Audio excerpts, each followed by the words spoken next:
आइए, क्या नाम आपका? बरका शर्मा। बेटा आप ये बताइए, आपके नाम को यहाँ से आपने क्यों मिटा रखा है? वो दूसरी विषय की बन गई थी। दूसरी विषय की बन गई थी। वर्षा शर्मा आपका नाम? बरका शर्मा। बरका शर्मा। पापा क्या करते हैं आपके? पापा कंपनी में। कहाँ करते हैं?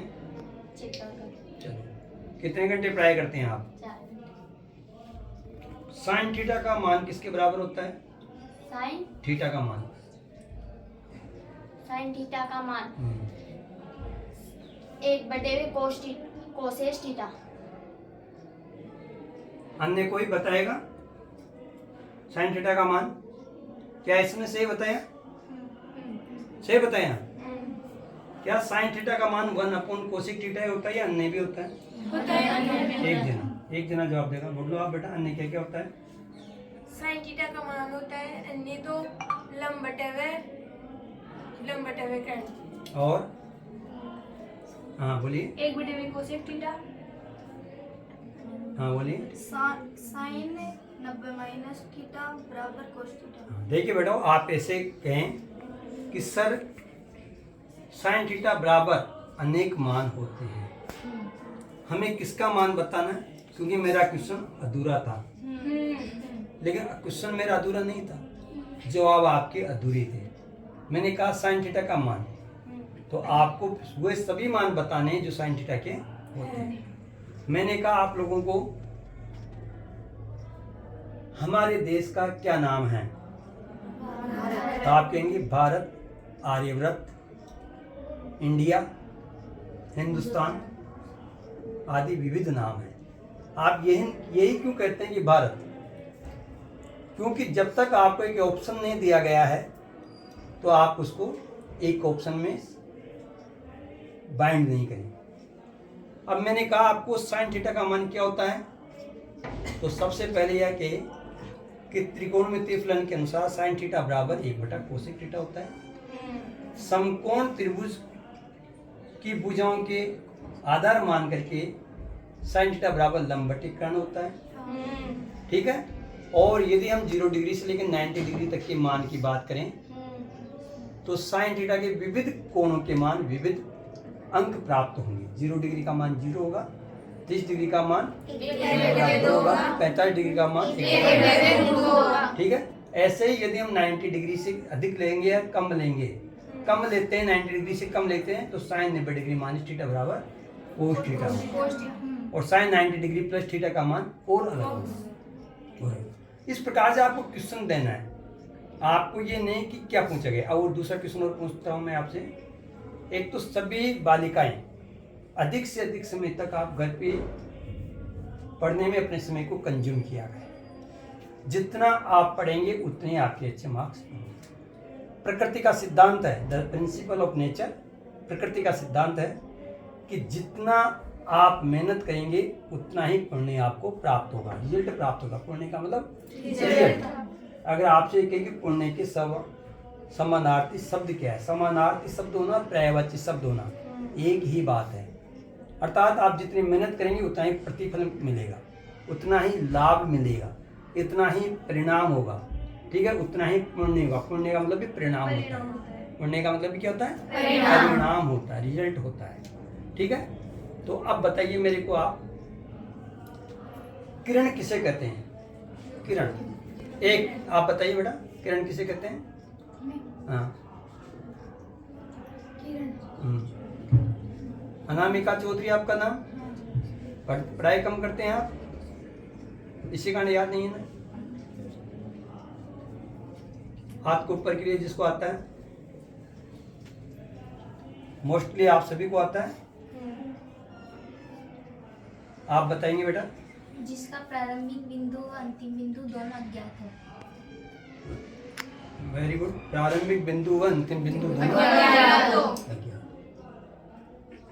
ऐसे कैसे हो सकता है किरण? कहीं न कहीं से तो जाएगी ना वो।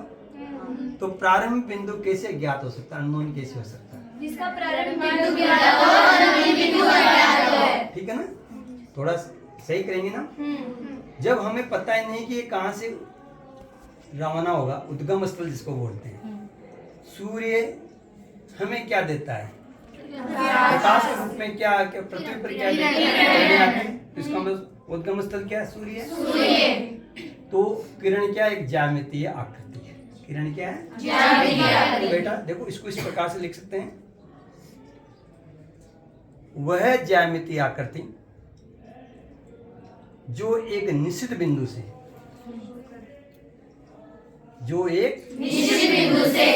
अनंत तक गमन करती है।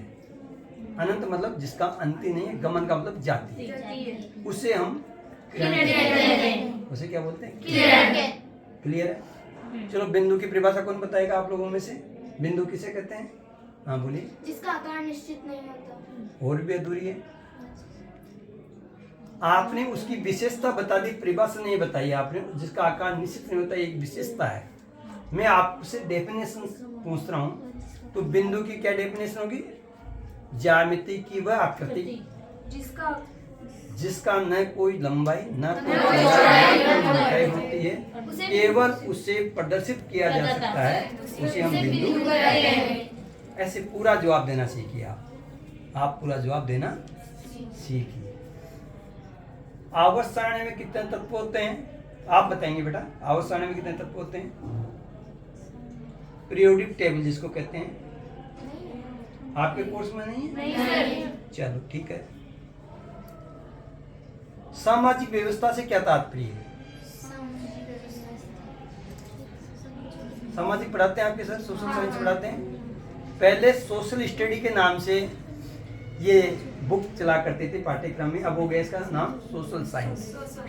ऐसा क्यों है? इसको सोशल स्टडी न बोल करके सोशल साइंस क्यों कहा जा रहा है? क्योंकि इसमें भूगोल को, अर्थशास्त्र को, सामाजिक को, नागरिक शास्त्र को सबको समाहित कर दिया गया। इस कारण इसको क्या बोला गया है? Social science. पहले सोशल स्टडी हुआ करती थी, सामाजिक अध्ययन। क्या हुआ था? सामाजिक अध्ययन। सामाजिक स्तर की चीजें के बारे में जानकारी देते थे। ठीक है। अब और मुझे आप बताइए, रमा शब्द की सप्तमी विभक्ति क्या है? ऐसा लग रहा है कि आप लोगों को याद नहीं है, संस्कृत में पढ़ाते नहीं है। विभक्ति पूछ रहा तो पूरा ही आएगा, एक वचन, द्विवचन। देखो याद करा करें, आप लोग पढ़ाई कम करते हैं, इसका मतलब 9th D वाले बच्चों का लिया था, उन्होंने सबने बताया था मेरे को, आप लोग तो बता ही नहीं पा रहे। रमा किस प्रकार का शब्द है? अकारांत है, इकारांत है? वेरी गुड, शाबाश शाबाश। 1 मिनट में कितने सेकंड होते हैं? 1 मिनट में कितने? 1 मिनट में कितने सेकंड होते हैं? 60। Very good. और 60 मिनट में कितने सेकंड होते हैं? 3600 सेकंड। वेरी गुड, शाबाश। बहुपद से क्या तात्पर्य? बहुपद वो